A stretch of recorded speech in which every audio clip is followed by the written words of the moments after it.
एक एरिया में पैदा हुए कई ऐसे लोग होते हैं जिनकी जन्म कुंडली सेम होती है, लेकिन उनके जीवन के घटनाक्रम में बड़ा फर्क होता है, उनके फेट एलिमेंट यानी किस्मत में बड़ा फर्क होता है, और हर एक की समस्याएं अलग अलग होती हैं। ऐसा क्यों होता है? आपकी जन्म कुंडली को देखते ही क्या ये पता चल सकता है कि आपके छिपे हुए पेंडिंग कर्मास का रहस्य क्या है? क्या ऐसा हो सकता है कि ग्रह एक खराब हो लेकिन आपको इफेक्ट जो है दूसरे प्लेनेट का आ रहा हो, जिसकी वजह से आप जीवन में सही इलाज की तरफ ही ना पहुंच रहे हों? आज का वीडियो बड़ा इंटरेस्टिंग होने वाला है। हम आज इसी तरह के 5 एस्ट्रोलॉजिकल फैक्ट्स की चर्चा करने वाले हैं कि क्यों ऐसा हमारे साथ होता है, और ये मेरा वादा है कि इसके बाद आपकी एस्ट्रोलॉजी को, ज्योतिष को, होरोस्कोप को देखने की परिभाषा ही बदल जाएगी। नमस्ते, मेरा नाम है योगेश शर्मा। स्वागत है आपका happy life with Yogesh Sharma में। जैसा मैंने कहा कि एक ही घड़ी पल पे पैदा कई लोग होते हैं, एक ही लैटिट्यूड लॉन्गिट्यूड पे कई लोग जन्म लेते हैं सिमिलर जन्म कुंडली के साथ, लेकिन सभी की जीवन यात्रा अलग अलग क्यों होती है? उसमें कई और फैक्टर काम आते हैं। इसमें सबसे बड़ा फैक्टर होता है कि उस आत्मा ने किस वास्तु में जन्म लिया है। मैं अस्पताल के वास्तु की बात नहीं कर रहा हूं, मैं बात कर रहा हूं जिस जगह पे उस बच्चे का बॉर्न एंड ब्रॉटअप होना है, पालन पोषण होना है, उस घर का वास्तु उसकी फेट को डिसाइड करने में बहुत ज़्यादा महत्वपूर्ण रोल अदा करता है। इसीलिए उनकी जो जीवन यात्रा है ना, सिमिलर बर्थ चार्ट से अलग हो जाती है। दूसरा बड़ा फैक्टर यहाँ पे आता है माता पिता के बर्थ चार्ट, क्योंकि उस आत्मा ने जिस माता पिता के घर में जन्म लिया ना, उनकी कर्म गति आपस में लॉक हुई होती है। उस वजह से उनके जीवन के जो घटनाक्रम हैं ये डिसाइड होते हैं। और तीसरा फर्क जो सबसे बड़ा फर्क है, और नॉर्मली एस्ट्रोलॉजर पता नहीं क्यों इस चीज को बताते नहीं हैं, वो होता है फ्री विल, यानी आपके खुद अपने आप को बदलने की क्षमता, आपकी इच्छा शक्ति। ये एक कुंडली को दूसरी कुंडली से अलग करती है।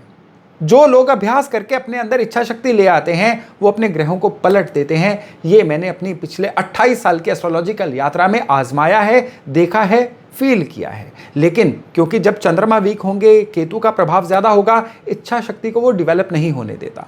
जो इंसान ठान लेता है वो अपनी कुंडली को पलट देता है। तो ये एक बहुत बड़ा कारण हो जाता है कि एक ही जन्म कुंडली अलग अलग लोगों को अलग अलग रिजल्ट देती है। तो अगर आप सोचते हैं कि आपको जन्म कुंडली खराब मिली है, आप सोचते हैं कि आपके ग्रह ऐसे हैं कि आपका भाग्योदय हो ही नहीं सकता है, तो उल्टे क्रम में चलिए। पहले तो अपने विल पावर को बढ़ाइए, अभ्यास करके आप अपनी बाधाओं को दूर करने की कोशिश करिए। किसी भी योग्य एस्ट्रोलॉजर को अपनी कुंडली दिखा के ये जान लीजिए कि आफ्टर ऑल आपके जो पेंडिंग कर्मास हैं वो पेरेंट्स के साथ किस तरह से अटके हुए हैं, उनको रिमूव कराइए और किस्मत जगाने में फिर कोई बाधा रहेगी नहीं और आप अपने बेस्ट पे पहुंच पाएंगे। अब यहीं पे एस्ट्रोलॉजी का दूसरा फैक्ट आता है। कौन सा दूसरा फैक्ट है? आपके पेंडिंग कर्मास। जन्म कुंडली देख के पेंडिंग कर्मास किस तरह से जाने जा सकते हैं? आपकी जन्म कुंडली में आपकी कन्या राशि कुंडली में कहां पे है, ये आपके पेंडिंग कर्मा को बताती है। आपके जन्म कुंडली में आपके मंगल कहां पे हैं, ये आपके पेंडिंग कर्मा को बताता है। जब भी आपको अपने pending karmas, purpose of life जानना होगा, या छिपी हुई ब्लॉकेज कहां से आ रही है जो जीवन में आपको खुश नहीं रहने दे रही है, सुखी नहीं रहने दे रही है, उसके लिए कन्या राशि और मंगल, इन दोनों का संबंध जान लीजिएगा, इसको डिकोड कर लीजिएगा। मैंने आज आपको एक बहुत बड़ा सिरा पकड़ा दिया है। इसके अलावा सारे के सारे जितने भी ये आपका ये पहेली है ना, केवल इसी सिरे को पकड़ने से सुलझ जाएगी। तो आप अपने बर्थ चार्ट में कन्या राशि सपोज करिए अगर आपके 10th हाउस में आ गई है, 10वां घर करियर का, कन्या राशि पेंडिंग कर्मास की। अब आपके पेंडिंग कर्मास आपके करियर से जुड़े हुए हैं। जो भी करियर मिलेगा उसको ले लीजिए, जो भी करना पड़े उसको कर लीजिए, रोइए मत, पेंडिंग कर्मास अपने आप टल जाएंगे। पेंडिंग कर्मास की राशि कन्या राशि 7वें घर से जुड़ी हुई है, तो आपके जीवन साथी से पेंडिंग कर्मास जुड़े हुए हैं। जितना जीवन साथी के साथ आप डिफरेंस बनाएंगे, पेंडिंग कर्मास उलझते चले जाएंगे। जितना आप उनके प्रति समर्पण भाव रखेंगे, उतने आपके पेंडिंग कर्मास सुलझते चले जाएंगे। How easy it is. इसके अलावा मंगल की बात करें, मंगल अगर आपके कुंडली के 3rd हाउस में है, भाइयों बहनों की सपोर्ट करिए, उनकी जिम्मेदारी लीजिए, चाहे वो आपसे बड़े भी हों, आपके बड़े ही पेंडिंग कर्मास कट जाएंगे। मंगल आपकी कुंडली में 9th हाउस में हो तो अब पिता के प्रति आपके पेंडिंग कर्मास होंगे, ये एक बड़ा विस्तृत विषय है, इस पे एक सीरीज ऑफ वीडियोस बन सकती है, लेकिन आज मैं केवल आपको अमेजिंग एस्ट्रोलॉजिकल फैक्ट्स बता रहा हूं। अब तीसरा एस्ट्रोलॉजिकल फैक्ट्स आता है आपके घर की मुख्य एंट्रेंस। जी हाँ, अगर आपके जन्म कुंडली में मंगल राहु खराब हो तो आपको दक्षिण मुखी प्रॉपर्टी कभी भी फलेगी नहीं। लेकिन अगर आपके बर्थ चार्ट में मंगल योग कारक हो, अब दक्षिण मुखी प्रॉपर्टी ही आपको फलने वाली है। और अगर आप उस प्रॉपर्टी में रेजिडेंस के साथ साथ किसी ना किसी तरह की व्यापारिक गतिविधि भी कर लेते हैं तो ये आपको बहुत ही ज्यादा सूट करना शुरू हो जाती है। कुंडली में बुध छठे घर में हो, अब नॉर्थ फेसिंग प्रॉपर्टी नहीं फलेगी। नॉर्मली नॉर्थ फेसिंग प्रॉपर्टी को लोग बहुत अच्छा मानते हैं, लेकिन अगर बुध छठे घर में हो तो यही प्रॉपर्टी आपको बैकफायर करना शुरू कर देती है। हर दिशा के साथ कुछ ना कुछ इस तरह से जो आपके घर की एंट्रेंस है ना, उसका विचार जुड़ा होता है। इसको अगर आप समझ लेंगे ना तो ये एस्ट्रोलॉजी, वास्तु, ये ज्ञान मिलके आपके जीवन को बहुत ही ज़्यादा ऊंचाइयों पे लेके जाएगा।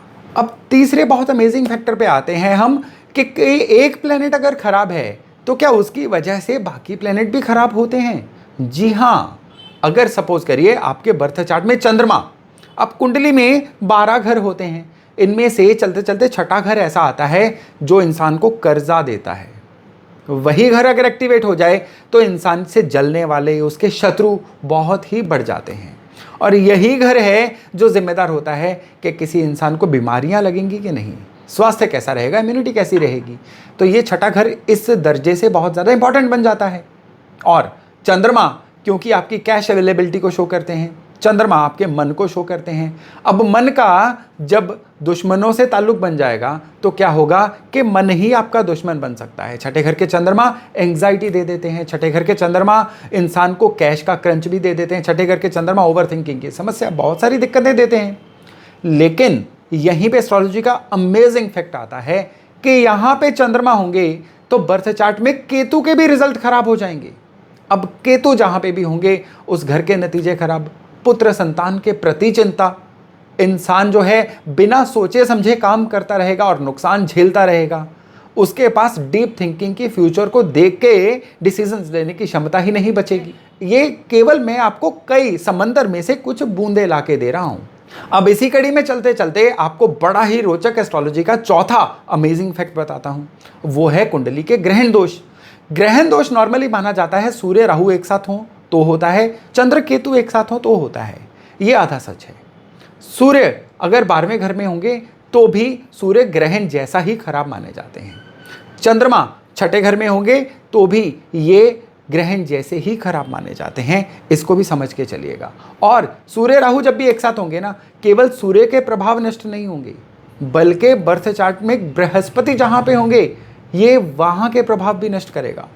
इंसान की पेरेंटल जो होती है ना सुख, उसमें कमी लेके आता है। इंसान के किस्मत कनेक्शन में कमी लेके आता है। इंसान प्रॉपरली ज्ञान ही नहीं ले पाता, ज्ञान ले लेता है उसको यूज नहीं कर पाता। अब चंद्रमा केतु एक साथ होंगे या चंद्रमा राहु भी एक साथ हो जाए ना, तो ये क्या करते हैं, राहु तो अपनी तकलीफें नहीं देता लेकिन चंद्रमा की बलि चढ़ जाती है।